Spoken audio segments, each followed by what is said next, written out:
Perfect. Hey y'all, what's up, what's good? It's your girl Michaela Janae here with my mom. Hi. Today we're going to be talking about some reasons that your hair can be breaking. If you guys did not know, I'm a licensed cosmetologist. I've been doing cosmetology for about 3 years now, and my mom is also A licensed cosmetologist. And I've been doing hair for a very long time. So let's just hop right into the video. Today, like I said, we're going to be discussing some reasons why your hair could be breaking. The first reason that your hair could be breaking is from too much heat. Most people think heat damage is flat ironing too much. It's not the heat damage, it's the lack of knowledge. You're using a heat protectant. If you use a heat protectant, that's going to protect from And I say also the right shampoo, conditioner, and things like that or whatever. The heat protectant means something, but not as much as the foundation. And using heat too excessively. If you're flat ironing your hair every day, then that's what's going to cause heat damage, because heat isn't the enemy. Using it too often is the enemy. And like she said, not having the right foundation, because all of it goes into each other. What you're washing with, what you're conditioning with, your treatments, all that goes into how weak your hair already is. And that's kind of what she's getting at. If your hair isn't strong enough to handle the heat, you're going to be more susceptible to heat damage. When it comes to having a good silk press, the best silk press comes from the healthiest hair. Right, and the moisture and the deep conditioners in between. Right, if your hair isn't healthy, then you're not even going to get it as straight as you want.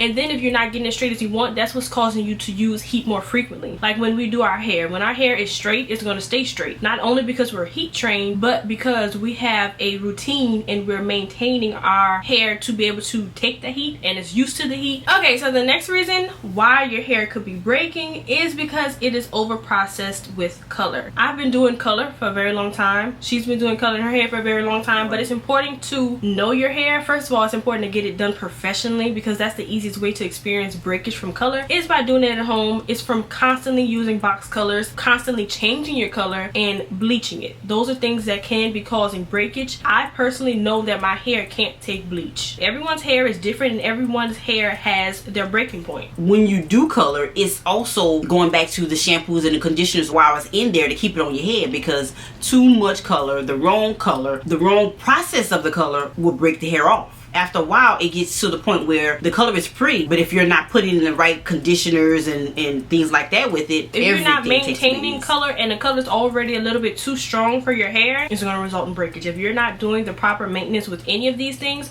all of these tips come back to maintenance. If you're not maintaining your hair, dry hair will break off. Correct. So these are some things that you can probably narrow down this list and see which one of them applies to you, and then kind of go in and tailor it and fix it where you can stop the breakage. Another thing that may be causing breakage is relaxer stretching. This one is something that catches a lot of people by surprise. I remember when the relaxed community first started stretching their relaxer and they wanted to stop putting the chemical as often, which relaxed hair can be a very broad topic. But the point of breakage when it comes to relaxer stretching is just that you have two textures of hair going on. And when you're, one head. Yes, when you're leaving that strand and you have so much natural and then so much relaxed, that point in the middle is a stress point. It's your stress point. So that's where you're going to find some breakage. If you are stretching your relaxer, if you go from doing it every 6 weeks to then trying to stretch it to 20 and 12 and 18 weeks, right, you might experience some breakage because you have some stress points. So you're trying to detangle natural hair at the top and then relaxed hair at the bottom. You're treating natural hair like it's still relaxed by still trying to flat iron it and blow dry it. By that time, you should go into roller sets, because it's less heat and it's less manipulation of the curly and then the straight or whatever. Just try to do roller sets and things like that, or other than that, it will break off. Deep conditioners and proteins and stuff like that, and letting professionals do your hair. If you want to stretch for a long period of time, go natural. Either get your relaxers in a adequate amount of time, and you should know the breaking point for your hair. Like when I was relaxed, our breaking point was about 12 weeks. Any more than that, then our hair would start breaking. If you can stand being natural for like half of the year, you might as well be natural. Stop treating it like it's a relaxed hair, even though you still see the relaxed hair on there, because it's the relaxed hair. By that time, when you're way past your point, the relaxed hair is weaker than the stronger hair. The stronger hair will be the natural hair coming out of your head. So that's going to have to take over. You have to flip your mindset and say, okay, even though you still see the relaxed hair, you can't not ignore it, but treat your hair in your head like it's natural and not relaxed anymore. And if you're treating your relaxed hair like it's natural, you might as well go natural. With silk presses and heat treating your hair, if you're stretching over long periods of time, you might as well just go natural, because you're treating your hair like it's natural. That's the only way you're maintaining it on your head. So you might as well just stop putting the chemical, or put it a little bit more often, to where your hair isn't experiencing that trauma. After the 12 and the 20 weeks, the 18 weeks, you're just putting your hair back through that trauma with this major chemical after being natural, and then you have to worry about not overlapping it. So it's more safer, especially if you're doing this at home. It's confusing to your hair. It is confusing to your hair. If you're doing this at home, you might as well just go see a professional, or just go natural. Okay, so one of the major reasons that your hair may be breaking is from dry ends. Dry ends break off, split ends break off. You should be getting a haircut, not a trim or a dusting. You should be getting a haircut at least twice a year. Take something off, whether it's a trim or a dusting or whatever. Take something off. Split ends don't stay at the bottom. They will travel, and if you're combing your hair and by the time you get to the ends it's a pull, that's because that needs to come off. Take your hair, put it in front of a light, and see if you see a lot of single strands before you see the thickness. That needs to come off. If you don't take it off, whenever you do get a haircut, people always complain, oh, the hairdresser takes off too much. It's not that they take off too much, you need it, period. Right. And you should be putting some type of moisturizing product or grease or oil on your ends and on your hair every day. Your ends are the oldest part of your hair, so if you're not giving that enough attention, you're defeating the purpose. Your ends will break off eventually from lack of moisture. Okay, so the next reason why your hair could be breaking is from improper hair wrapping. This is something that I've even been experiencing around the edges. I know a lot of people that do not tie up their hair at night, and then they're sleeping on this cotton pillow. Or people that say, well, I sleep bad, it won't stay on my head. If you can consciously train yourself, let alone train your hair,